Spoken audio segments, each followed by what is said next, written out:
Thank you for listening to this Podcast One production, available on Apple Podcasts and Podcast One. There is a place that is spoken about only in whispers, a dark area that spawns the beginnings of urban legends, a place where anything can happen and usually does. During the light of day, it hides just outside of view, but when the sun goes down, spirits, creatures of the night, roam free, and things do go bump in the night. It is in every state and every country, and there is no escaping it, no matter how safe you feel behind your locked doors and latched windows. So we invite you to turn down the lights and turn up your radio while we join Dave Schrader and Tim Dennis, your hosts, on a journey into the darkness on the edge of town. Hello and welcome. You're tuned in to the best in paranormal talk radio. This is Beyond the Darkness Birthday Edition.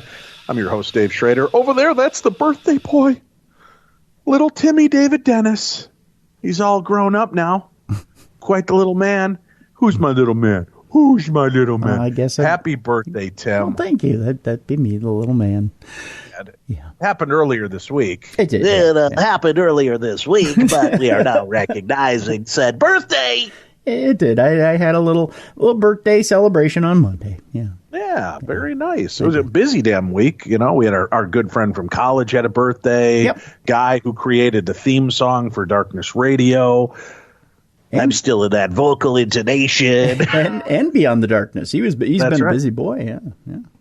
Of course, Tim Dennis's 49th birthday. Yes, and then, of course, my own lovely wife, Winifred, who celebrated her 38th birthday on Wednesday. So yes, you did. Yeah. We've just had tons of birthdays. Plus, there was many others sprinkled in throughout the week. It seemed like every time I turned around, somebody had their damn hand out looking for a birthday gift. Wow, Sons of really? bitches. I didn't ask for a thing. I didn't want. No, you didn't. And you got exactly what you asked for. I did. I did. I got a whole lot of nutting in my palm. Yeah. Before we go too much further, Tim, I've got to mention our sponsor from Amazon Prime, Carnival Row, is out and available now. And this show is phenomenal. I'm not just saying that because they're a sponsor. I love this TV show. It is fantastic. Beautifully shot, remarkably acted, and it is a fantastic program that is going to appeal to our audience. You guys got to go check it out for yourself.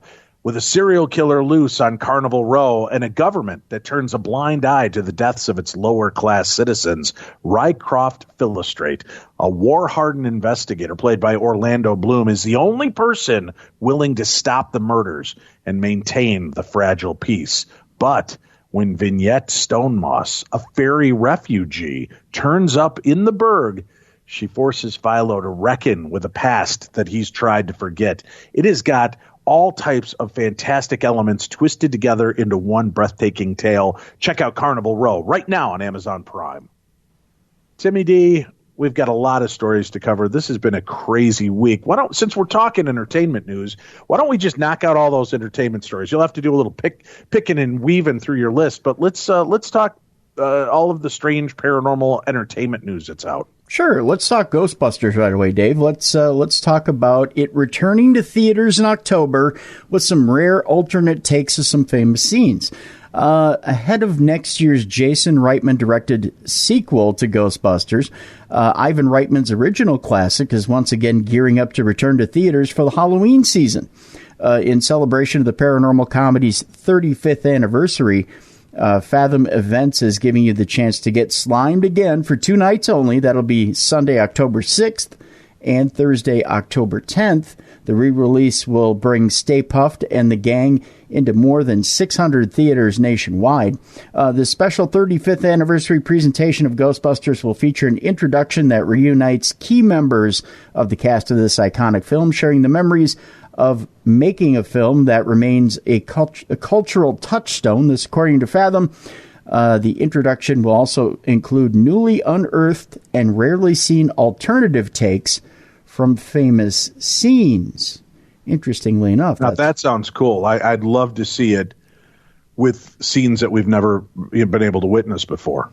Yeah, and tickets, I guess, are now available around the country for these Fathom events. So check out at Fathom Events website where you can see it around the country. It is. It's going to be. I love Fathom Events too. They're not even a sponsor on the show, but I've gone to see some really great programming through Fathom Events. Like when the Doctor Who specials have come out, they'll have special, like interviews, behind the scenes things before the screening of the episodes or the movie or whatever you're going to see. It's always well worth it, and it's great to see some of this stuff because when else are you going to get a chance to see it on the big screen? Exactly. It's great to see a lot of that stuff on the big screen. That's for sure. Catherine Newton wants to switch bodies, or is being forced to, on film with Vince Vaughn in a new Blumhouse horror comedy. Blumhouse is going into business with Happy Death Day writer and director Chris Landon. It was announced that the studio will produce an untitled horror comedy starring Vince Vaughn and Catherine Newton, which was co-written by Landon and Michael Kennedy. The plot the movie concerns a high school girl. Reading is hard today, Dave. Played by Newton, who ends up switching bodies with the serial killer terrorizing her town. This means Vaughn will presumably spend most of the movie with the consciousness of a teen girl, while Newton plays it like she has the mind of a towering, cold-blooded killer. She's been a slight yet obstinate teen on Big Little Lies for 2 seasons, which is only a few degrees less frightening than a super killer. Considering that Vaughn has spent the last few years playing heavies and hardasses in very serious movies by writer and director S. Craig Zahler, this will be a nice little return to his looser comedic days. You really do love to see it, that is. Landon is coming off Blumhouse's Happy Death Day to You, but his roots with the studio go back to 2010's Paranormal Activity 2, which he wrote the script for. Of his new movie, the writer-director tells Vulture, "In my crazy quest to find ways to reinvent the idea of the final girl, I'm beyond excited to make this movie. My co-conspirator and co-writer Michael Kennedy and I have concocted the most insane fun movie, and we can't wait to unleash holy hell." So there you go. I loved The Final Girl. If you guys haven't seen it and you're a horror movie fan, you really got to check it out. It's a cool movie. It's a great twist to it. Check out that one as well. So, just knowing that they're involved makes it more interesting to me. There you go. Speaking of, let me mention something real quickly here. Sure. For the Weekend Vibe, out on Blu-ray and DVD now at the boxes that are red, Tim. Mm-hmm. They're not a sponsor, so I'm not going to give a full rider. Yes. But at those video rental places that are red and box-like, I just rented, and let me tell you the mistake I made. I just rented Brightburn. Oh, yeah, okay. And I sat down to watch it with my family last night. Yeah. Tim. My family. Your family, yes. Yeah, it's, basically what it is it's the story of Superman. Uh-huh. If he was not inherently good. Oh. They don't even hide the fact. I mean, it takes place in Brightburn, Kansas. Sure. A barren couple has a UFO crash, and they find a baby inside and raise it as their own. Mm-hmm. And he's very Clark Kent looking, but his name is Brandon Bryant instead of Clark Kent. And but as Brandon's getting closer to teen years, something is awakening inside him, and his spaceship, the alien race that sent him here, awakens something inside him. And I thought, oh, this is going to be kind of a cool anti-hero. What we saw for the next 95 minutes or so was violent horror movie, superhero movie. I loved it personally. Okay. My 2 little guys left the room terrified. It's violent.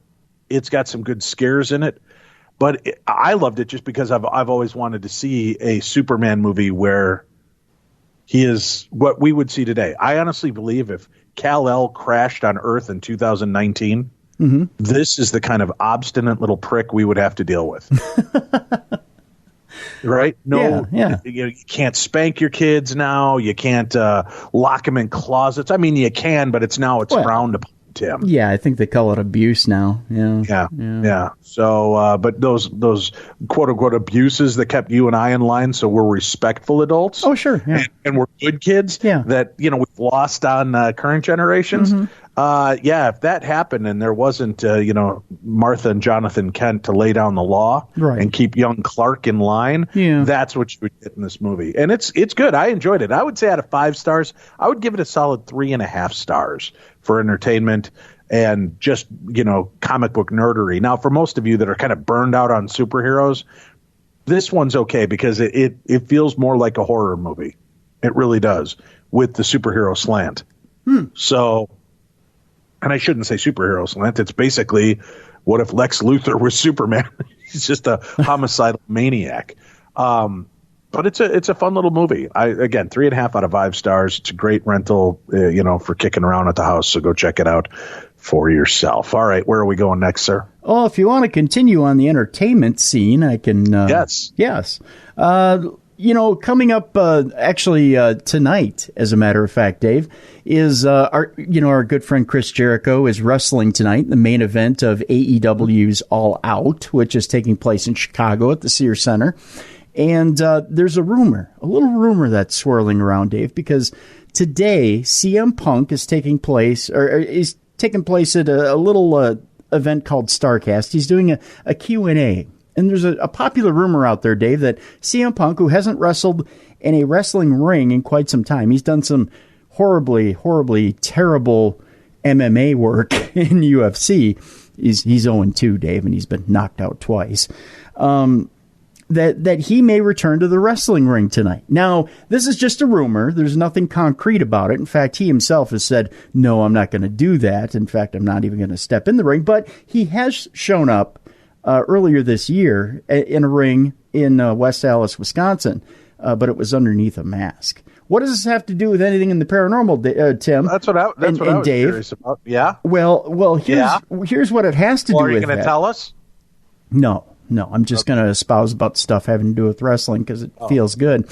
No, actually, CM Punk has been dabbling in other worlds while he's been away from the wrestling ring. He's written comic books. He's took on other genres. In fact, he's in a horror movie, Dave, and it's coming out here. In fact, it's coming out here relatively soon, and there's a trailer out for it right now. He's experiencing a bloody paranormal nightmare in Girl on the Third Floor, and actually, Punk has been talking about it on the talk show circuit, and he's excited about it. He thinks this is a pretty darn good movie.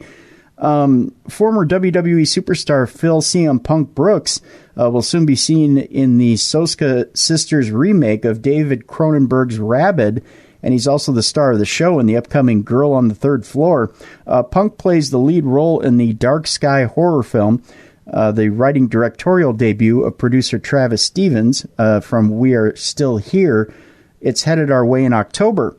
The official trailer has arrived, and it's promising a crazy, bloody, haunted house horror show. This looks totally bonkers if you've seen it, and it should make for perfect Halloween viewing.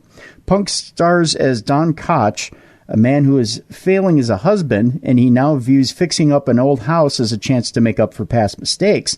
Meanwhile, his wife, Liz Koch, is concerned about the renovation timeline as they have a baby on the way.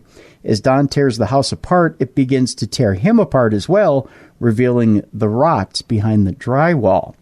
Treese Dunn from Banshee and Alyssa Dowling from We Are Still Here and Sarah Brooks also star in that movie. Girl on the Third Floor heads to theaters and digital platforms on October 25th. And you can see the trailer online right now for Girl on the Third Floor. And he looks absolutely maniacal. I mean, he's shaved off a lot of CM Punk fans are familiar with the beard and whatnot. He shaved the beard off, and he does look... People are familiar with his whatnot? His beard. He has a full beard. Well, you said his beard and whatnot. I was like, I didn't know that he was that kind of guy. Well, not as showing his beard and his whatnot. No, not that, Dave. Come on now. Let's not be ridiculous. How do I know? But he looks pretty maniacal in the trailer. That's for sure. Very cool. Yeah. Well, all right. Have we got any more entertainment news? We do, Dave. Last Sunday we had on a couple of the stars of the new Ghost Hunters TV show. I don't know if you've checked it out yet or not, but it's pretty intriguing. It's pretty intriguing viewing. I do. I actually liked it. And they went to the Pocatello High School in Idaho, which is extremely hard. I was trying to get into that for the Ghost Adventures TV show, and we would vacillate back and forth. They would, no, we better not. Well, all right, no, we better not. I really like the tact that Ghost Hunters took with it, and that they were able to debunk some things and actually walk us through some of that for the episode. So personally, I enjoy the reboot. Yeah, and we had Brandon Elvis on. We had Mustafa Gadalari on. The two guys were very warm, very engaging. We had a great time together. And I enjoyed the show as well. I thought it was very warm, very engaging, and I think this new team is great. I absolutely love the new team. There's an article out there focusing on Daryl Marston and Kristen Luman. And the two of them, of course, are on the team as well, this new team. Both Daryl Marston and Kristen Luman are well respected in the field of paranormal investigation, so it's really no surprise that they were asked to co-lead Grant Wilson's elite ghost hunting team. In that premiere episode that we've been talking about that aired on A&E, the team investigates, as Dave put out or said, that school in Pocatello, Idaho, that is renowned for being haunted. Ahead of the debut, they had this article I'm reading from, 1428 Elm. I had a chance to sit down and talk to Daryl and Kristen about their backgrounds and their deep desire to help those in need.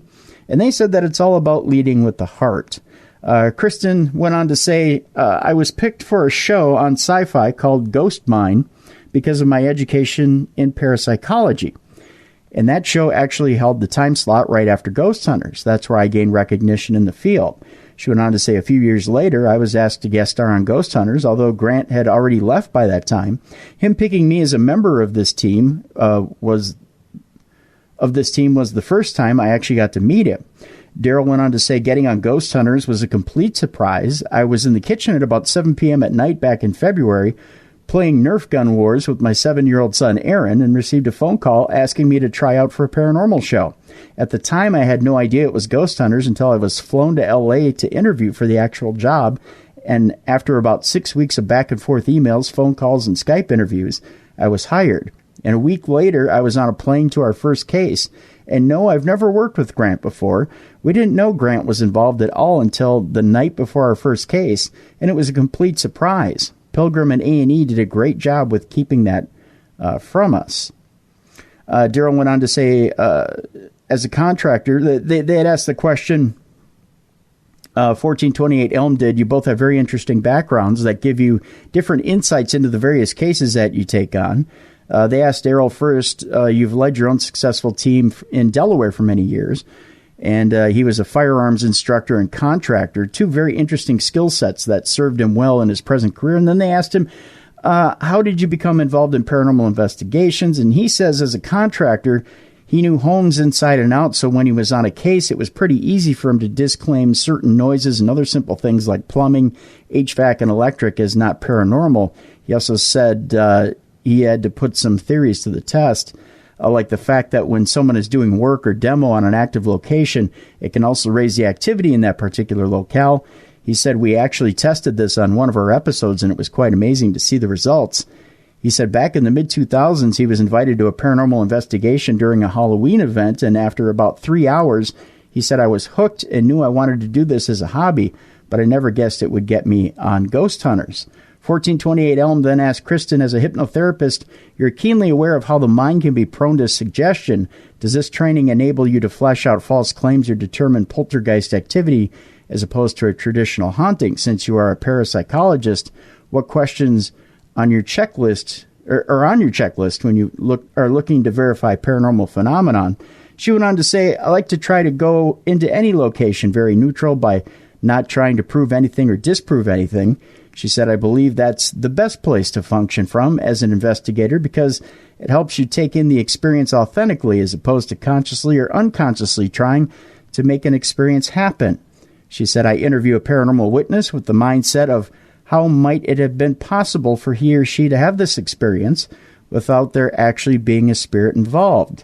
She said, in parapsychology, we call it misperception, which I believe accounts for many ghostly experiences. I try to find out the state of mind the paranormal witness was in when he or she had their experience. Were they woken from their sleep? Were they stressed? Did they know the place was haunted beforehand? Have they had an experience like this before? Yeah. What are their belief systems as our perception shapes our reality? And even though it may be uncomfortable for some, if they are on any medications or have any history of mental illness or mental impairment, as of all of these things can play into having a paranormal experience. So there you go. That was kind of a... I really like Kristen. Yeah, I've met her on a couple of occasions, and I worked with her through the Dark Zone. And she's a sweetheart and super intelligent. And I really appreciate her tact towards people, the psychology of a haunting, and why people feel the way they do when it comes to that. So very cool. Absolutely. Every car comes with its share of stories. That ding in your bumper when you nervously picked up a first date, the luxury package you got after a big promotion, or the mileage you saved by riding your bike all summer. While you can't put a price tag on your stories, now with TrueCar, you can at least find out what your car's worth when it's time to sell or trade it in. Just go to TrueCar. Simply enter your license plate number and watch how your car's details pop up. Then answer a few questions. Navigation and moonroof? Watch as they bump up your value. High mileage? You already knew it was going to cost you, but now you know how much it dings your wallet, so you can plan ahead.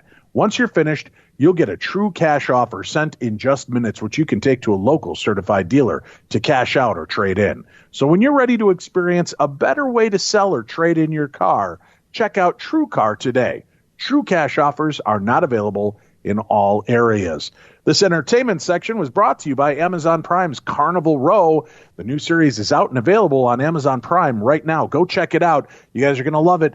It's fantasy, it's fiction, it is a great mix of supernatural thriller, serial killer, and more.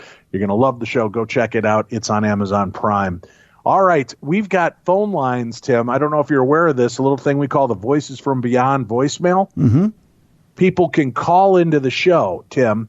Leave their stories, Tim. Share with us their supernatural adventures, Tim. Are you aware that we even do this, Tim? Yes, I am. I cut it up, Dave, every week, Dave. That's right. Well, I just wanted to make sure that we hit that so people paid attention. Oh, okay. The phone number, 651-300-4977. Dave, how am I going to remember that? Well, because I just told you it's 651-300-4977. First of all, it's a pretty easy number to remember. 651, bam. It's like 6, 5, and 1. So it starts with a 6, then you have a 5 and 1, which makes like another 6. So that's an easy one to remember, Tim. Then 300, 651-300, and then, Tim, 4977. Do you know what that spells out? No, what does it spell out? Absolutely nothing. Oh, But it's 4977. That's pretty easy to remember.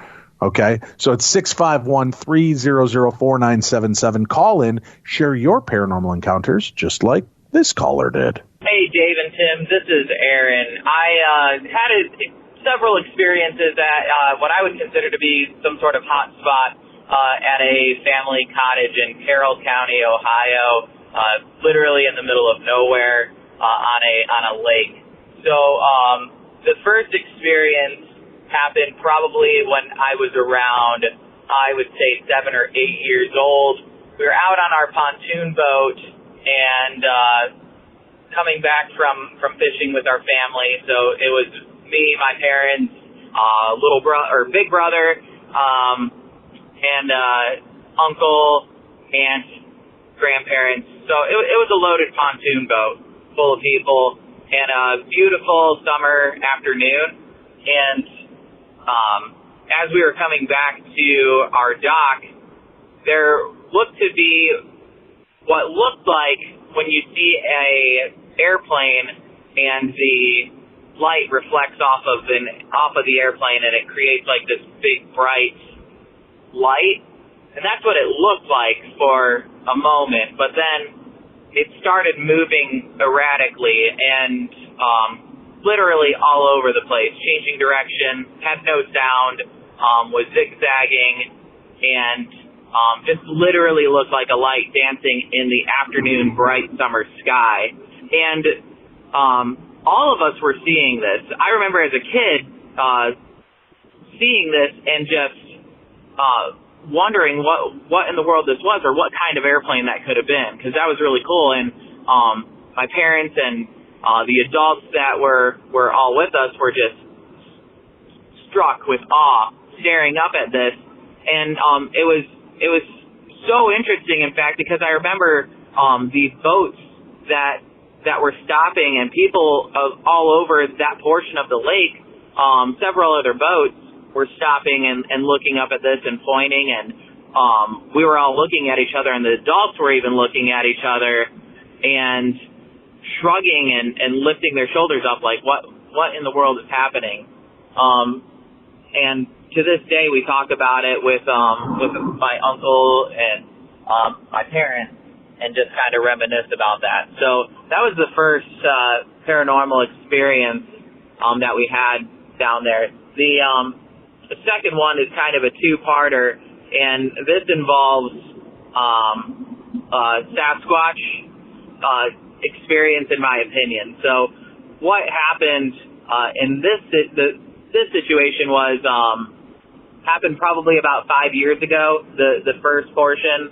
It was the weekend of my birthday, July 27th, 2013,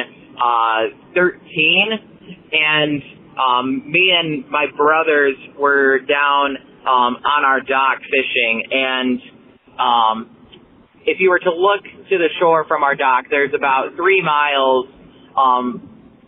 straight in front of you and to the right of county-owned national forest, and it's pretty thick. There's caverns and giant rocks and boulders, and it's a very, very dark, deep, hilly forest in Carroll County. And what happened was we were talking about some of the stories of people seeing Bigfoot down there, and it's not uncommon to hear people talk about that. So my brothers and I were talking about it at this point, and we heard what sounded like tapping on the trees or somebody knocking on the trees, and thought someone was playing a joke on us. And it really sounded like a male white-tailed deer hitting his antlers on some trees. But then it started getting closer.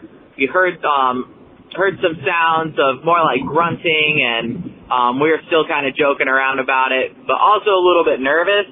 And you started smelling that whole sulfur smell that people talk about during Bigfoot experiences, Sasquatch, whatever.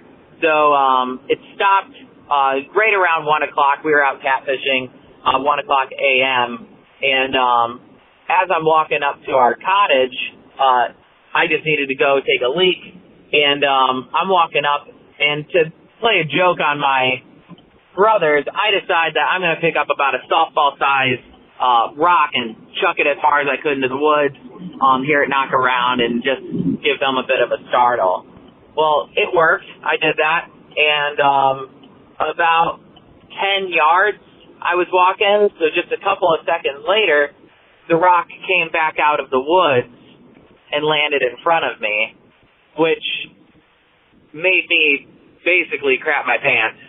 And I took off up to the cottage, and needless to say, I didn't come back down to go fishing. The next morning, I did tell them the story. They were pretty bummed out about me leaving them without telling them what happened. And I just told them I was tired. I needed to go to bed anyhow. But they knew otherwise. So the very following year, same birthday weekend for me, weekend of July 27th. Went down to the cottage again, and had a friend with me this time. And I told him the story. He knew about it, and it was kind of cool because we were out catfishing, same scenario, and we were sitting there talking about it, and I was describing like where we heard the sound from and things like that. And this particular night, there was a lot of people that were down in the community, which was off to the left of the heavily wooded area, and there's no houses or cottages in the wooded area whatsoever.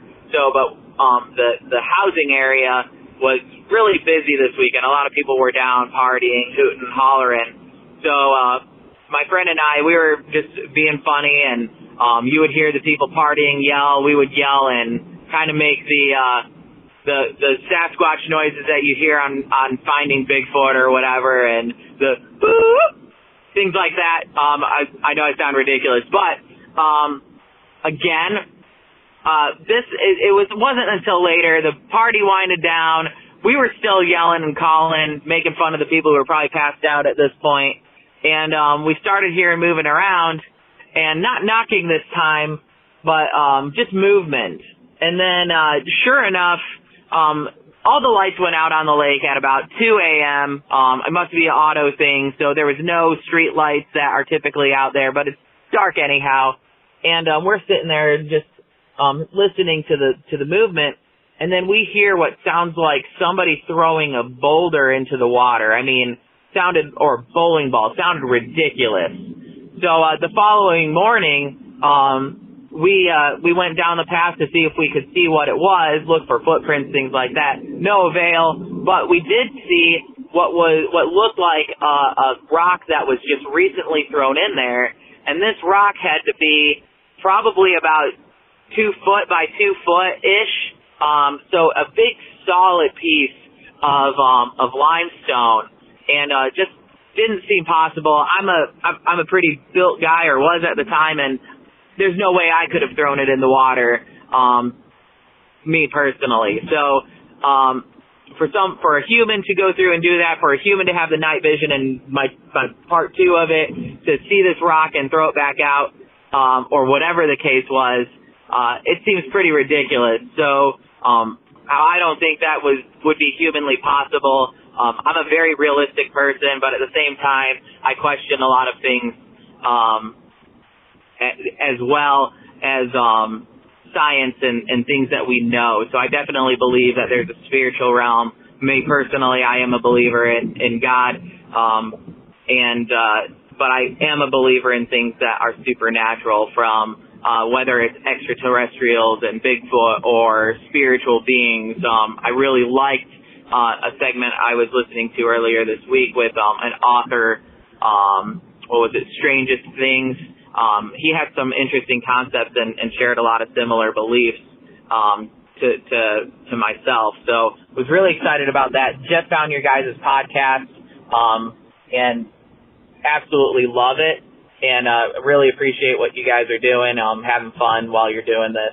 I have gone back and I actually collected some trap cameras, and I got an infrared camera and things like that. And me and some friends want to go down. We did one investigation that yielded nothing, but we do want to do several investigations down there. And I got several friends and that are interested in doing this as well.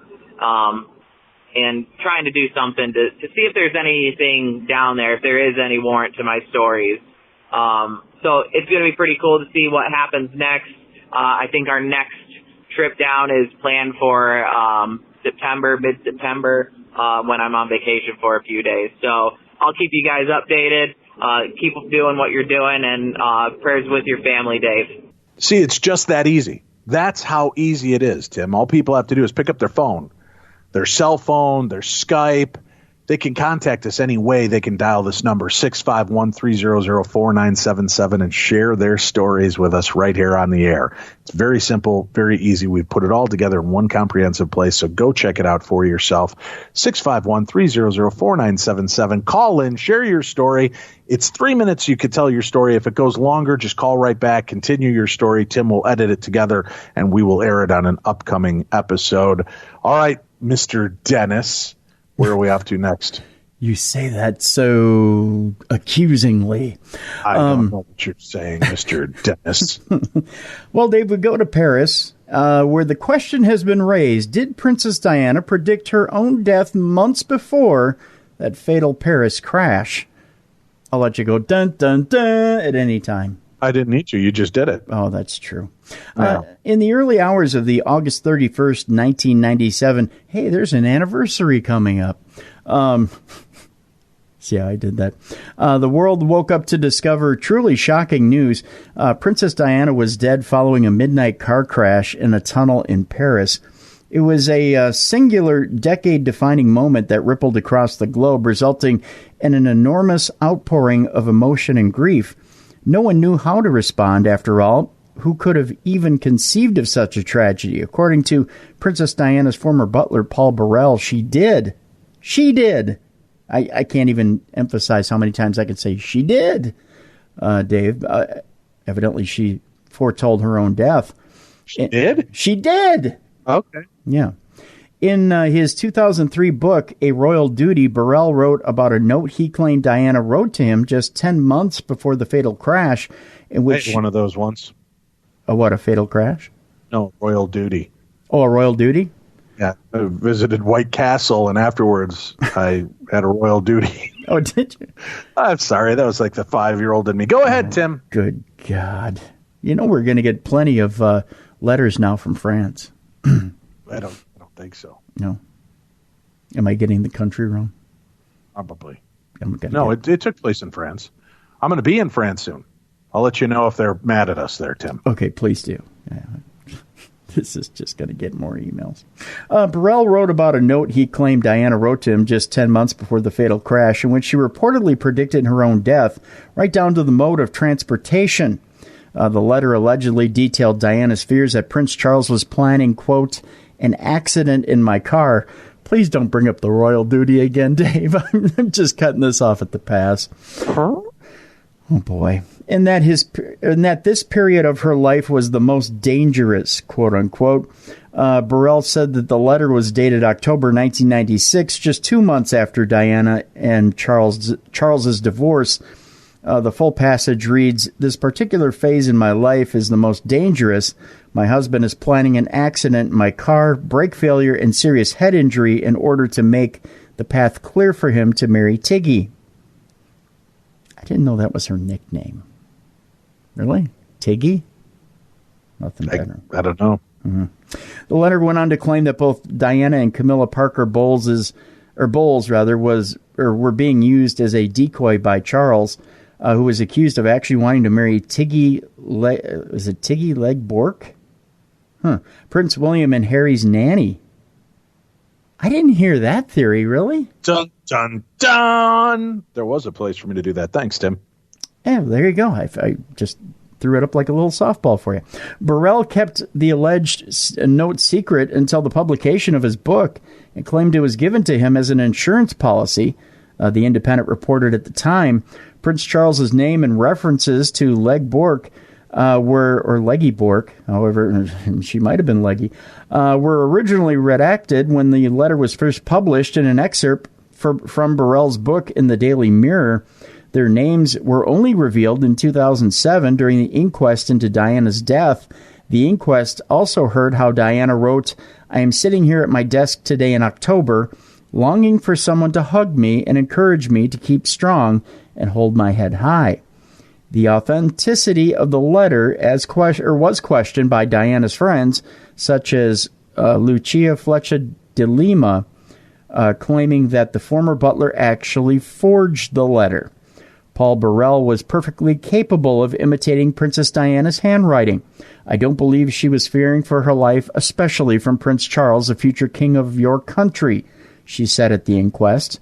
The inquest finally announced its conclusion in 2008, when the jury ruled 9-2 that Diana's death was an accident caused by the grossly negligent driving of Henri Paul, whose blood alcohol level was 3 times the legal limit in France, and the pursuing paparazzi. It also highlighted Diana's not wearing a seatbelt as a factor. That's interesting. So she was kind of putting it out there long beforehand, huh? Supposedly. Now, it's interesting that, this friend comes along and says, well, Paul Burrell could have easily forged this.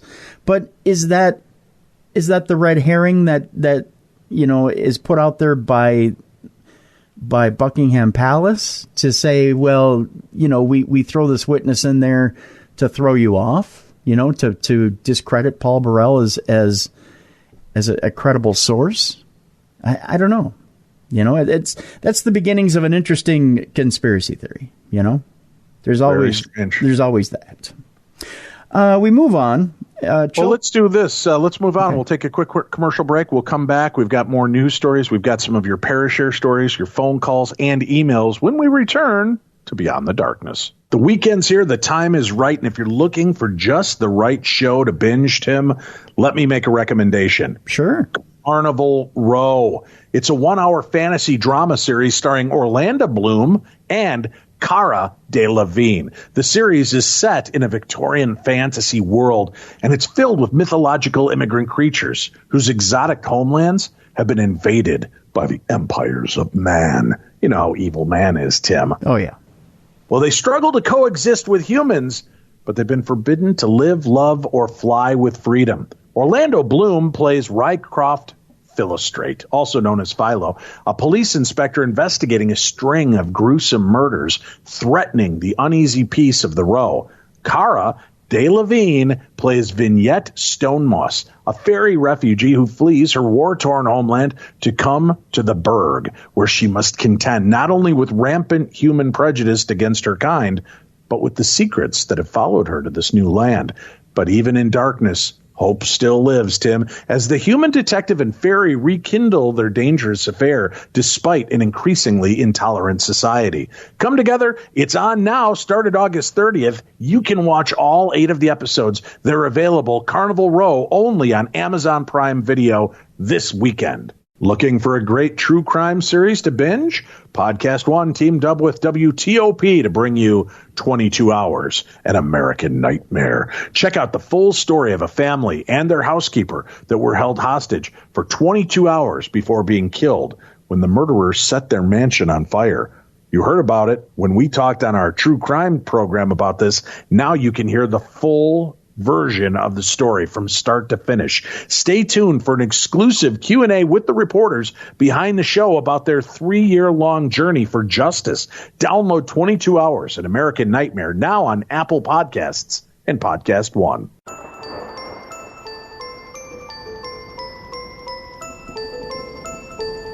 Beyond the darkness.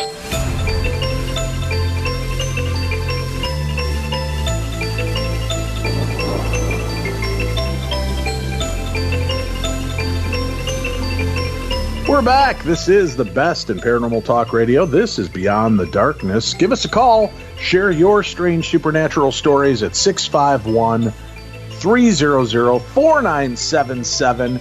We want to hear your tales of the bizarre, the supernatural, ghosts, UFOs, Bigfoot, psychic phenomena. Have you been probed by an alien or perhaps a Bigfoot? Have you been lost in a time loop? We want to hear all of your strange and supernatural stories. There's no reason for you not to call and share. I mean, there's none. No reason, people. Can you think of a reason, Tim? I can't think of a reason. It's hard for me to think of a reason, to be honest with you. Yeah, exactly. Yeah. So just give us a call, for God's sakes. Phone lines are there. We're paying for them. 651-300-4977. You know who would call? I don't know who would call. This next caller. Oh, yeah. Hi, Dave and Tim. It's Diane. I'm calling from Menifee. So I'm in Menifee, California. It's in basically Riverside area, Inland Empire. It's a little bit north of San Diego. It's in between San Diego and LA County and next to Orange County. I am 25-minute drive from March Air Force Base. The reason why I'm calling, I don't know if it's paranormal or anything, but it was just so weird last night. So like I said, I live by the Air Force Base. It's the summertime. I sleep with the windows open. And always at nighttime, sometimes you'll hear the planes flying over going to March Air Force Base. Last night, I was sleeping with my boyfriend and he woke up first. The sound, what it was, it woke us both up. So it woke him up first and then I heard it. And so I've been living here for about 4 years. So I know what the planes sound like, all kinds of different planes for the Air Force, you know, fast ones, whatever. Just like, I know what they sound like. This one, it woke us both up. It was like reverberating on the windows, and it was this really deep, long, like vibrating noise. But this weird thing is that it lasted so long, but not only that, it lasted a long time, but it was weird.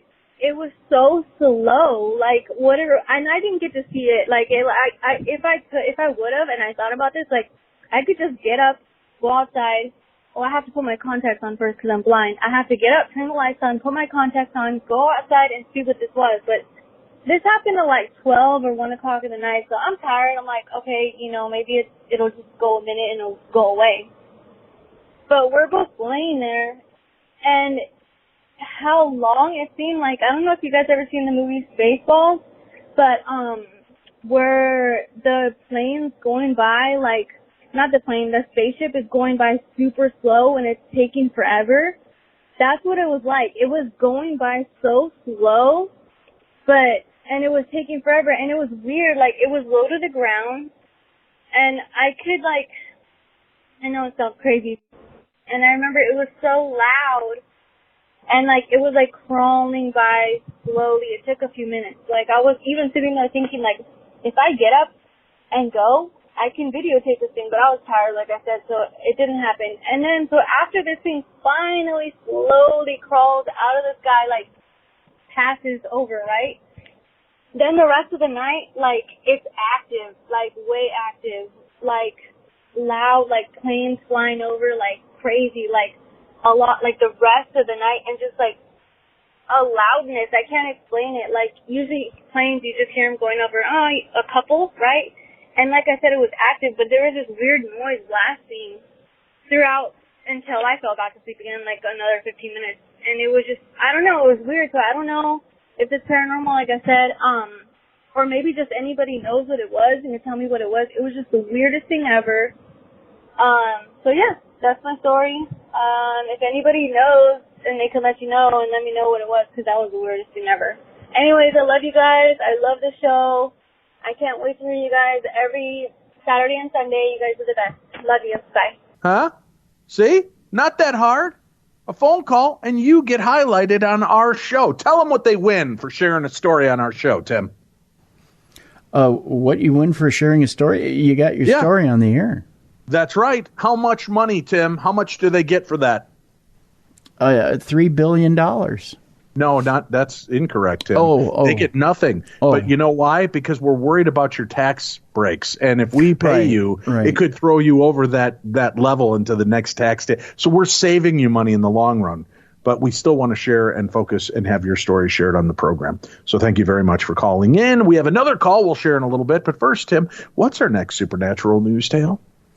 Well, Dave, we're going to read about a Welsh hospice, and being this is everything having to do with Welsh pronunciations, I'm not going to claim that I know any of it because the Welsh don't speak English. So, all right, well then here's the deal. I want you to just power through it unapologetically. Just say the words as you think they should be said. Don't question it. Just make it your own. Tim Dennis, I'm giving you that right. Okay. I'll forward you the email. That way people can send me the hate mail. Yeah, go ahead. Okay. All right. Here we go. Children are memorialized in nature, Dave, after a hospice translates their names, which are Welsh, into bird songs, which had to sound like the birds were throwing up, for wild birds to mimic. A Welsh hospice has been honoring their deceased young patients in a powerful, one-of-a-kind way, Dave. The Tai Hafan Hospice Center in the Vale of Glamorgan has been translating... I'm going to get it for that. The names of children into bird songs, so the calls can be played through the speakers in the medical center's memorial garden to create. That's beautiful. It is. That is a beautiful thought. To create the bird song, sound engineer Justin Wiggin translates the children's names into Morse code. He then works with hospital staffers to select a bird which best represents the deceased child, so he can sample its unique chirp and use its sounds to spell out the name in Morse code. As the bird songs are played in the hospital's memorial garden, each name is followed by 1 second of silence for each year of the child's life. What makes the hospital's birdsong project so unique is that birds can hear the names being played in the garden and mimic them in the wild, thus immortalizing a child's memory in nature. In terms of inspiration for the project, the care team wanted more of a unique way to remember the children who pass away. Tyafon spokesperson Danny Harries told Good News Network. Before birdsong, the names would be read out at an annual memorial service held at the hospice, and although this was lovely, it was a very long and was only going to take longer. That was when we teamed up with Justin Wiggin on a soundscape project to explore the possibilities of a more innovative way to honor the children with a personal and special touch. Wiggin and the hospice team have already translated the names of more than 300 children who have died at the facility, and they don't plan on stopping their emotional tributes anytime soon.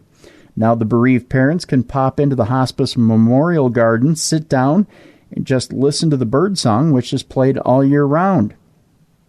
They also listen out for the song that represents their child, says Harry's.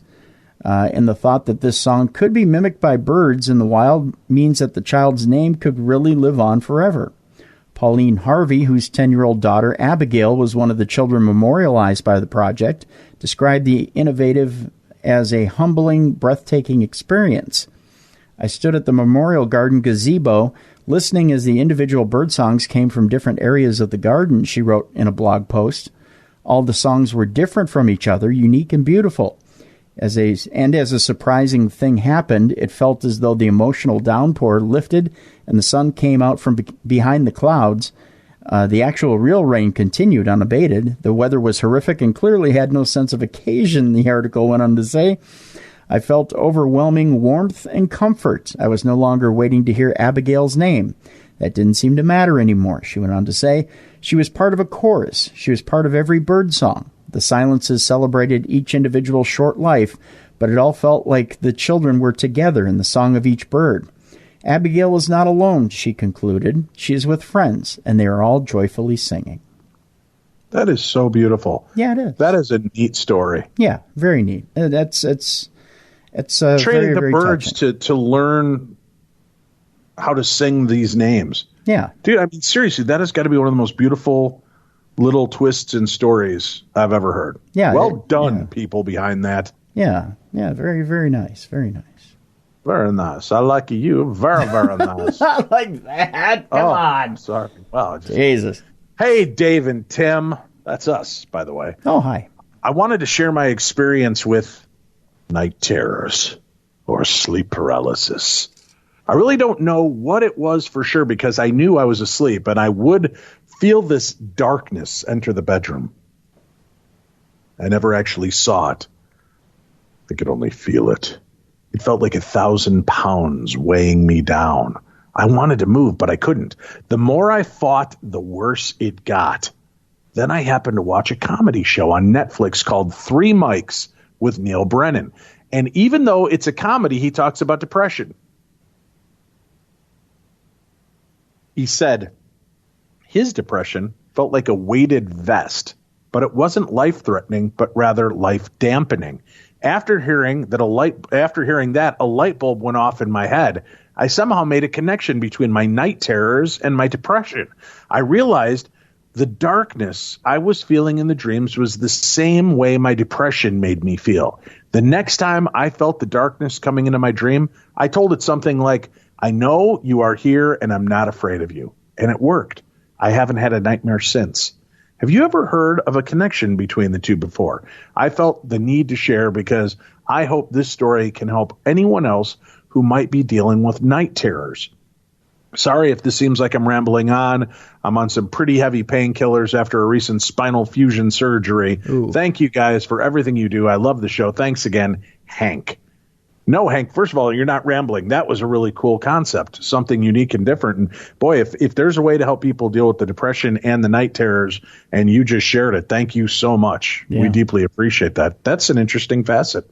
Yeah, it is. And good luck with that spinal fusion recovery, brother. That's, man, terrifying stuff.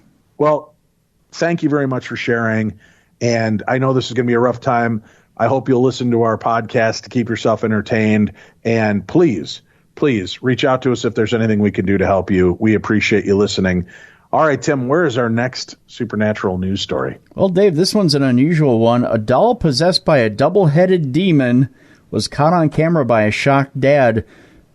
There's totally a double entendre behind this entire headline, but I won't go into it. Matt Tillett and Emma Wilcox from Wrexham believe a negative energy named Zozo, we've heard of Zozo before, has attached itself to Annie. Zozo and Annie sitting in a tree. A dad believes he has captured an evil double-headed demon on camera in his own home. You heard it right. Paranormal investigator Matt Tillett and his partner Emma Wilcox say a malevolent being has possessed a doll they own and has even spoken to them. They bought the doll named Annie around 2 weeks ago, believing it could be possessed, and had it fitted with paranormal equipment in the hopes of proving there's life after death. Matt claims the supernatural entity constantly uses vile and nasty language and has even told his partner she was pregnant, which turned out not to be true. But this past Monday, they managed to catch the supernatural entity on camera at their home in Kaya Park, Wrexham, and now believe it has two faces. The shocked couple were filming when they saw a dark shadow pass across the screen of their phone. In video footage of the incident, Emma can be heard asking, "What was that?" before a voice comes through the spirit portal saying, "That was me." The 31-year-old dad said, "I've been investigating the paranormal for about 7 years and have been looking to get a haunted object or a demon in a box as I want to prove there is something out there. We've been testing the doll out for about 7 days trying to get it to speak, and on Monday we heard it. We were so shocked when we heard it as we've been trying so hard, plus all the lights started going off on the doll at the same time, so it was fantastic to get both. I had my camera set up in front of the doll, and Emma had her phone recording too. Emma saw something move past the camera, and you can hear her gasps, so she was shocked. We have also studied a photograph that we took and clearly see two faces, with one face looking at Annie and one at the camera. He claims the demon is called Zozo, which is believed to be one of the most negative energies that exist in the paranormal world. We have used a Ouija board and... Oh, sure. Take a look at the bad guy. Everybody picks out Zozo. Listen, I'm minding my own business, feet kicked up, enjoying a doobie, listening to a little Fleetwood Mac, and all of a sudden people start reaching out to me through the Ouija boards, and I respond, and now it's, ooh, look at creepy Zozo. He's a bad guy. If you didn't want to talk to me, why are you calling out to me? Come on, man. You just want to listen to a little lies. Tell me sweet little lies. I just see Zozo sitting next to his piano, like looking like Rolf the dog. What are you saying? It sounds nothing like Rolf the dog, Tim. A little bit, yeah. That was definitely Zozo the demon. Looking like Rolf the dog. Damn tootin' it is.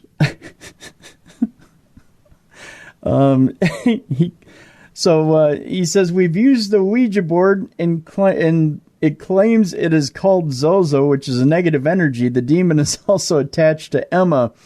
It says it likes women and that it watches her. Go ahead. So what's so negative about that? I'm positive I like to look at women. Does that make me a bad guy? Then take a look at the bad guy. He's got a good point, Tim. Why does that make him negative? I could just see the little ears flopping around as he says that, with the little mug on the piano. Laugh it up, Dennis. It will always be with her now. It says some really vile and nasty things. Ooh, I want to hear the voice. It even told her that she was pregnant once, which was false, as we even went It's a joke, people. It's a joke. How is that bad? I'm like, oh, hey, have you been putting on a little weight or are you pregnant? Just kidding. I'm kidding. I said I'm kidding afterwards. That automatically, universally makes it funny. Were you crossing your fingers when you said it? Didn't need to. I said I'm kidding. Oh, okay. All right. It even told her that she was pregnant once, which was false, as we even went to get a test to check. You made them pay for a pregnancy test? Oh, my God. Ashton Kutcher can jump out of a closet with a midget and scare the shit out of you, and he's a hero. I joke around and tell her she's pregnant. They had to lay out $18 for a pregnancy test. And take a look at the bad guy. It's not the $18. It's going to the drugstore and the embarrassment. And, you go to the family planning section and they think you're trying to buy condoms and you're not. And, it's just, it's the whole somebody's thing. Somebody's got unresolved issues. Well, maybe a little. Matt said, from our research, this is one of the worst type of demons. I would agree, and corresponds with the Zozo experiences. He added, we are really excited as we feel this proves there is something out there. Well, something kind of being a dick, yeah. I mean, Matt also hosts paranormal... Sticks and stones, fat boy. Matt also hosts paranormal nights at local pubs. and offers to put people in touch with their deceased relatives. He decided to explore the paranormal after his friend died in a car crash when he was younger. He has used mediums to attempt to communicate, but decided to try and learn the skill for himself. Matt and Emma are not the only people to claim to have communicated with the Zozo demon. Dozens of people on online forums have told how they have conjured the evil spirit using Ouija boards, with the being spelling out profanities and even making threats. Hey, that kills. Kills where I'm from. Really, spelling out profanities. Bathroom walls weren't good enough? Not at all. There are stories about Zozo dating back more than 200 years, with the name appearing in the book Dictionnaire Infernal from 1818. Some paranormal experts believe that Zozo stems back to the ancient Mesopotamian god Pazuzu, which was a deliverer of pizza, I believe, in Mesopotamia, right? That is true. If it's not there in 30 minutes or less, the pizza was free. I see. It was also known as the King of Demons. Couldn't leave that for Ozzy, could you? It was me first, man. Me first. I see. The legend of Zozo has become so well known, in fact, that in 2012, a horror film called I Am Zozo was released. You didn't get any credit for that, though, did you? I did not, as a matter of fact. And the guy that portrayed me did a shit job. That's all I got to say. No IMDb page as of yet, though? No. Okay. I don't buy into that nonsense. All right. You can get in touch with Matt or make a booking with him by visiting his Facebook page at facebook.com/Matt Paranormal. Zuzu, where can we get a... Zuzu. Zuzu. What the hell? Do I look like a character in a Jimmy Stewart movie? I'm sorry, My name's not Zuzu, it's Zozo. I'm sorry, you're not Zoot from the Muppets. Zozo, that's right. I kept thinking you're Pazuzu, too. Zozo, where can we get booking information for you? You know, it's best to just reach out to me through my agent, Tim Dennis. His phone number 612. Hey, whoa. I'm not booking you. Well, you're the closest thing I have to an agent, you belly-rubbing scrub hugger. God. I don't own a Ouija board. Belly-rubbing scrub hugger. Yeah, I know. He's so mean. What kind of language is that on the show? I know. Right. Unbelievable. Hit the hang-up button, Tim. Click. All right, we've disconnected Zozo. Yep. That's a weird story. It really is. It's weird to have him just pop in like that, unsolicited. We weren't even using a Ouija board, Tim. No. So, all right. Where are we going next? A ghostly figure, Dave. Like, okay, man. Man. Ghostly figure has been spotted in an open window at an abandoned mental asylum. Color me shocked. There's my cynicism for the day. I don't think I have a fan big enough. Yeah, I know, right? A team of paranormal investigators from Spirit Walkers, there's an interesting name, Dave, captured a spooky image which they believe to be a ghost standing by an open window at an abandoned mental asylum in Ruthin, North Wales, Dave. The team also claimed for having video footage with the growling and screaming noises coming from inside the mental asylum. 6 ghost hunters from the group Spirit Walkers went into the 200-year-old manor house armed with specialist equipment, including night vision cameras and EVP devices, is what they're calling them, Dave, on August 10th. 32-year-old Beth Hopper, who runs Spirit Walkers, said they only discovered the haunting images once they returned home, which is bad business, Dave. You want to review that stuff when you're on site. She said one image appears to show a shadowy figure standing next to a noose. The mom from Chester said, "We were filming through a broken window, and I just can't explain the growling sound I heard on film when I got back to the car. It's about 1 minute and 5 seconds into the footage, and I thought, what the hell is that?" I also got those screams on the electronic voice phenomenon. It was quite disturbing. People have said to me that they can hear the sound of torture. If you picture the mental asylum and what might have happened there, that might explain it. It is just a horrible sound. I've been there several times and have heard voices and footsteps.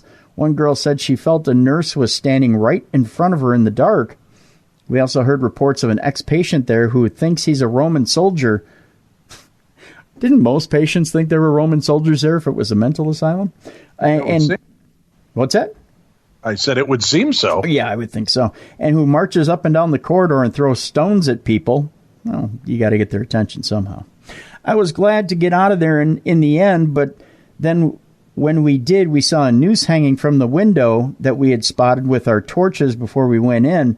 It wasn't until I lightened the picture later that we saw what could be a figure in the window. It was pretty creepy.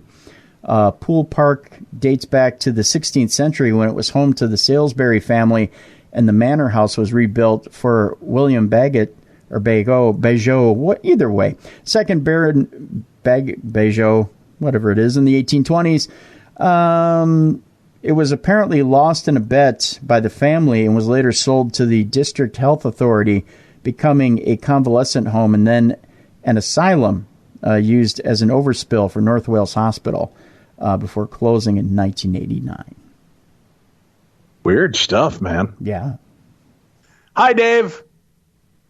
Ooh, sorry, man. That's what this email says. That's just fine. hi, Dave. It's only my birthday. I don't care. Yeah. Well, maybe, sometimes they start off that way and then they finish strong with like, oh, and tell Tim I adore him and want to have his babies. I've never heard that on this show. Let's see if that's how Brian ends this email. Oh, Brian. Hi, Dave. This was posted in a group I follow on Facebook. Have you heard of this? Since it's here in Minnesota, I thought I'd share. August 27th, 1979. That would be, 40 years ago, Tim? Yeah, I just turned 9 years old. Yeah. Deputy Sheriff Val Johnson of Marshall County, Minnesota, was on duty that night, driving not far from the North Dakota border, when at around 1:40 a.m. he saw a light through his side window. It was obviously not on a road and looked too glaring to be a car headlight. He first thought it might be a small plane on or very near the ground. He turned left on another road to try to get closer to the light to identify it. Suddenly, the light moved toward him, traveling so fast that it almost instantaneously was upon his car, covering an estimated 1.5 miles. Johnson was blinded by the brilliance of the light and heard glass breaking. That's when he lost consciousness. When he returned to consciousness, the car was stalled and had skidded across the highway. He felt sluggish and shaky. He radioed headquarters at 2:19 a.m. to request assistance. Soon another deputy arrived, who called an ambulance. The doctor who examined Johnson found him to be in a mild state of shock. His eyes were irritated as if Johnson had suffered mild welder's burns, and Johnson couldn't stand to be exposed to any bright lights. The patrol car had very peculiar damage. The inside headlight of the driver's side was smashed, but not the one to its immediate left. There was a flat-bottom circular dent on the left side of the front hood, about a 1/2 inch in diameter, close to the windshield. There was a crack in the windshield on the driver's side that ran from the top to the bottom, with 4 apparent impacts. The electric clock was running 14 minutes slow, as was Johnson's wristwatch. The antenna of the the shaft of the roof antenna was bent over at a 60-degree angle, starting about 6 inches above its base. Tim, I'm just talking about the shaft. What you talking about, shaft? That's your mouth. The trunk antenna was bent over. I know that's how you like it, Tim. Well, the trunk antenna was bent over at 90 degrees, but only near the tip. No damage occurred to the car's regular antenna on the front hood. Essentially, all the damage to the car occurred on the left or driver's side. Investigations occurred immediately, both by the Sheriff's Department and by investigators from the Center for UFO Studies. The police determined that Johnson's car traveled about 950 feet after the first damage occurred. No cause could be found for the event, including collision with another vehicle or low-flying plane, a hoax on the part of Johnson, or anything else. Yeah, you don't want a Johnson hoax, Tim. No, you don't. No. In addition, experts from Ford Motors, the vehicle was a 1977 Ford LTD, and a team of engineers from Honeywell examined various portions of the car. And they conclude that all the cracks were from mechanical forces of unknown origin, Tim. Unknown origin. No cause could be found for the clock running slow, the peculiar antenna damage, or the other physical traces. Fortunately, Johnson's eyes healed quickly, and he suffered no lasting effect from the close encounter. The squad is now in a museum piece in Warren, Minnesota.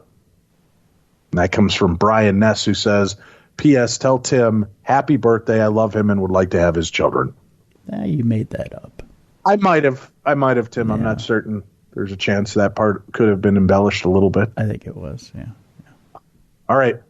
Where else are we going to go in supernatural news? We're going to Augusta, Georgia. Dave, there are spirits lurking in a downtown Augusta historic house, according to some paranormal investigators. One even has a name, Dave. You can name your spirits if you'd like.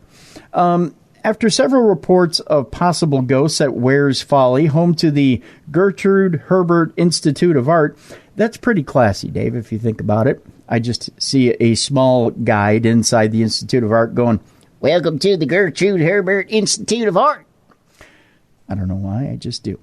One of the board members decided to call in some paranormal investigators. Investigators spent a few hours in the building and said they found a few spirits. Executive Director for the Gertrude Herbert Institute of Art, Heather Williams, said about a year and a half into working at the Institute, she had some stories about some spirits and heard some as well. Later on, she began to experience some unusual activity herself.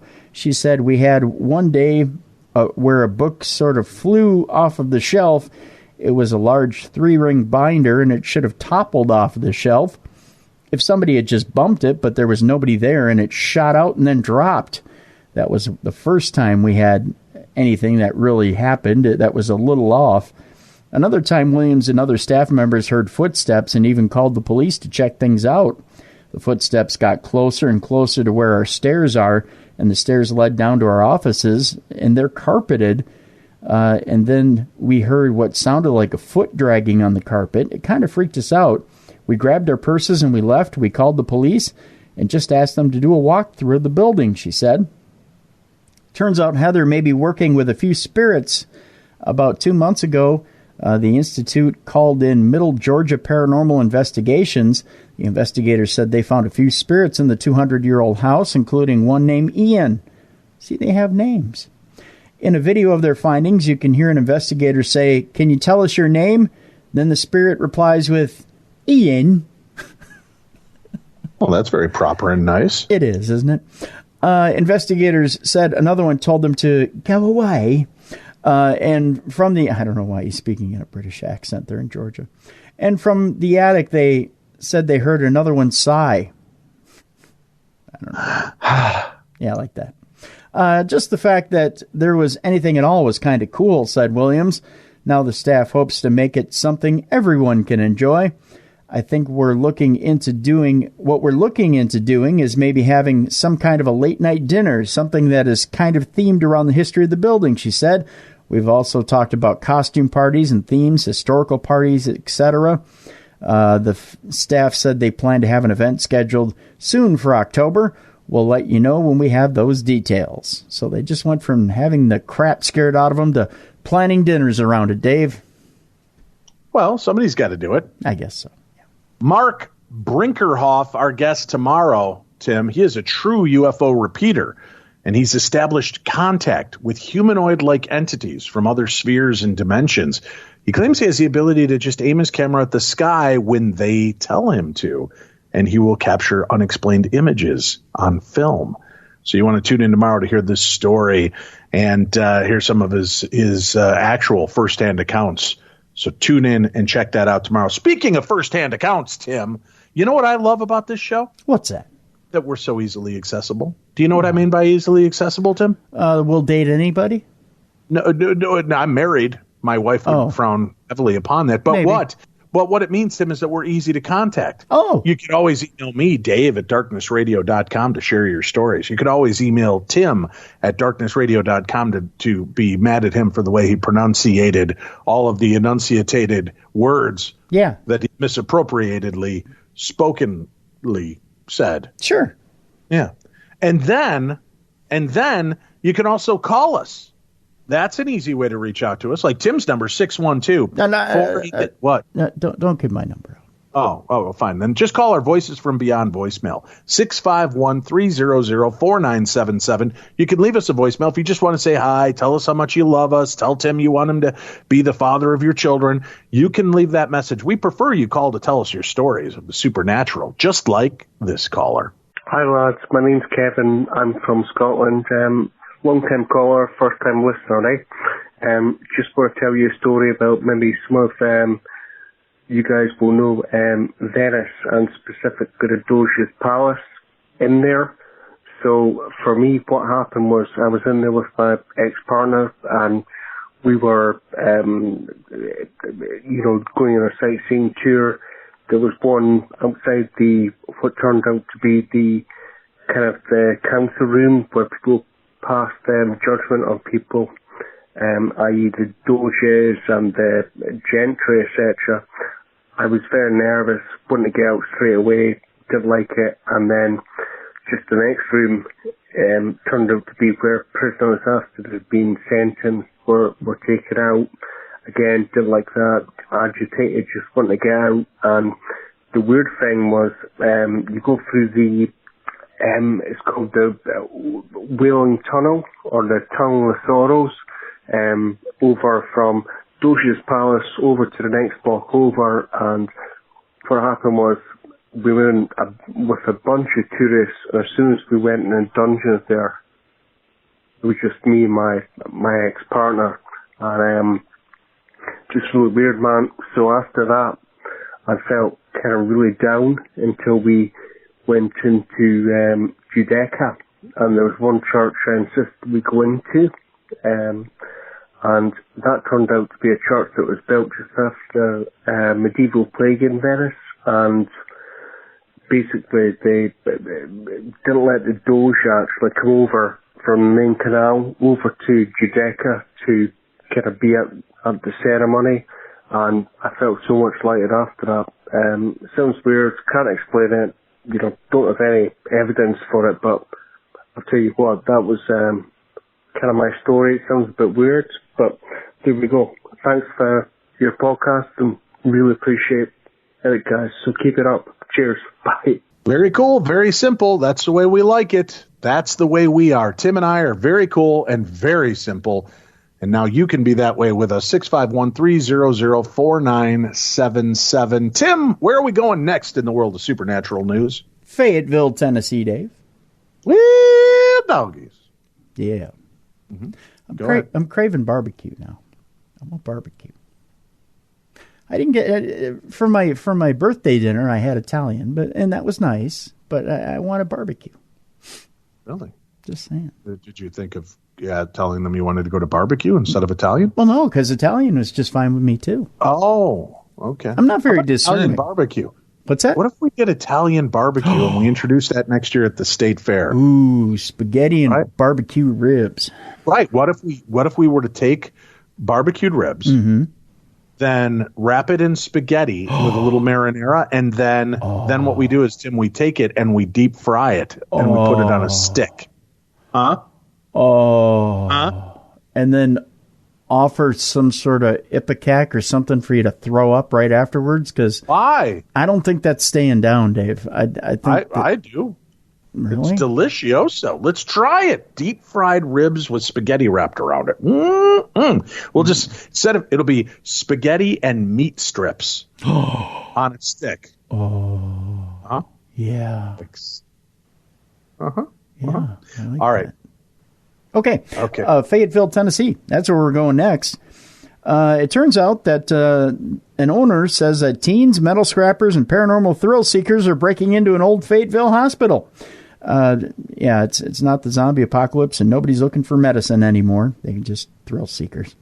An old hospital in Fayetteville is getting visitors for all the wrong reasons. It turns out that Jamie Tipton, owner of a shuttered Lincoln Regional Hospital, says that metal scrappers, paranormal investigators, and thrill-seeking teenagers are descending on his property and breaking in almost daily. You'd think a few security guards would stop that. Yeah, they really can't afford it. Do you know how expensive that is to have round-the-clock surveillance on those locations? Well, I don't know why you can't booby trap it. Have like a couple of cameras when you see somebody come in, you just flip a switch and like everything starts coursing with electricity. 2 or 3 deaths like that, people are going to stop, Tim. Yeah, that or landmines. Yeah. Yeah. The hospital closed down in 2001 and Tipton took possession in 2013. In 2015, he allowed the Travel Channel's Ghost Adventure show to film an episode at the site and said the exposure opened up the floodgates for break-ins. If you board up all the doors, they break windows. If you board up all the windows, they'll push an air conditioner out and crawl through. They're so rude. They climb up to the first floor and go to the second floor windows, he added. Tipton says he's tried locking doors, welding doors, and even putting bars in the walkways. He said oftentimes intruders come from out of town and will get what they came for. If they show up with a whole bunch of people at once, they're not going to drive home. They're going to go in, he said. Tipton said he wanted to renovate the property and turn it into a public resource of some kind, but planning, finances, and logistics have gotten in the way. Fletcher Smith lives just across the street from the hospital and said he'd like for Tipton to turn the building into a recreational facility for the youth. Yeah, teach them how to give shots for the Utes. Yeah, teach them how to give shots and fix people up and turn it into a recreational hospital. Did you just say that you would teach kids how to give people a fix with a shoot up? No, give them shots. Give vaccinations. Some of the heroin or a little ride on the white pony. Why are Tim? you taking it there? You're the one that's let's teach the kids how to shoot up and get a fix. No, that's in an old abandoned building, Tim. People are already doing that, Tim. That's irresponsible, Tim. Giving vaccines, Dave. Giving vaccines. Doing useful things for the community, like doctoring up people's bullet wounds out there on the street. People are shooting each other these days. Just saying. Mobile clinics. Stuff like that. Helping the community. Let me a twist. All right, so go on with the story. All right, so Fletcher Smith lives just across the street from the hospital. He says, turn it into something for the Utes, a recreational facility. Let them step on dirty needles as they play basketball. I don't know. I threw that last part in. That's a bad plan. It is, yeah. Smith said they can do ACT training in that center. They could do SAT training. They could do OPP training. Yeah, you know me. Yeah. I think that the only way they're going to change the environment is to change the mindset of the youth, he went on to say.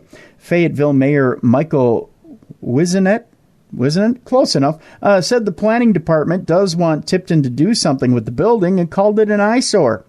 He said the city would be receptive to something akin to Low Mill, an arts venue in Huntsville. Ooh, there you go. You could just bring in a bunch of canvases and let people paint. That's an idea. I don't know. That's all I got for that story. You know what? I have a better idea. Sure. What you do is you contact one or two of the big paranormal teams in town. Yeah. Yep. You give them access to the building. Yep. And let them run it. And then let them do some paranormal ghost tours and trips and investigations. Yep. And then they keep an eye on it like a watchdog. Yeah. And they'll do it for free as long as they get a percentage of the ghost hunt fees. There you go. I'm telling you, that's the way to handle it. That's the way. I like it. I'm with you. I'm with you on it. Yep. All right. Yep. I got one more here. One more of these here stories. You do? You have one more story, you say? Yeah, I do. Yep. One more story? One more story. One final story to share with us? Yes, I do. Supernatural news? Yes, I do. What is it? Spooky video of a child ghost playing inside a house goes viral. Nothing like a spooky kid just going nuts and playing with whatever he can find. I know that sounds bad. I'm sorry. If there's an edit point anywhere in there, I'm sure I should take it, but I'm going to leave that in the recording. The video showing paranormal activity, what is claimed to be the child ghost playing around the staircase inside a house, went viral as it was viewed thousands of times by internet users since last Wednesday. The unusual activity was reportedly caught on a home security camera earlier this month, which was uploaded on YouTube by a user, Joel Nolan. He's hardly knowing anything. Nolan. Viewers can watch a misty outline enters in the bottom right-hand corner in the footage of a living room where a cat is sitting in the middle. always the beginning of trouble, Dave, whenever a cat's sitting in the middle of a room doing nothing. Cats are troublemakers. Cats will do anything, especially when they know they're on video. Rule number 1. The apparition seems to move backwards and forwards before disappearing out of sight as the cat sits impassively on the floor. I've never heard that term put that way before. Nolan wrote, on August 8th, 2019 at 12:54 a.m., our security camera picks up a strange visitor walking through the kitchen. Some claim are saying it's a little boy. Others are saying they see a boy, a girl, and their dog. We don't know for sure, but let us know what you think. One of those who saw it and commented asked Joey, anyone die recently in the family, I wonder? Pretty cool, but you don't see much. It looks like someone walking around. Joey replied, no recent deaths, fortunately. We've been digging into the house's history to see if there's any significance with the date of the occurrence. Not much activity before or after. One person said, yup, it's a spider, which another claimed it was a bit of dust. There you go. A bit of dust. That didn't sell as well as bit of honey. No, remember it didn't. Do they still sell bit of honey? They do. If you ever want to wreck your teeth, they still sell it in little bitty bags, like the 2 for $2 bags in the candy section. I'd pass. Yeah. I'll pass. Oh, well, that's it. We're out of time. We'll be back tomorrow with more of the best in paranormal talk radio. And remember, in the meantime, looking for something fun to do, check out Amazon Prime. Their new series, Carnival Row, is available right now.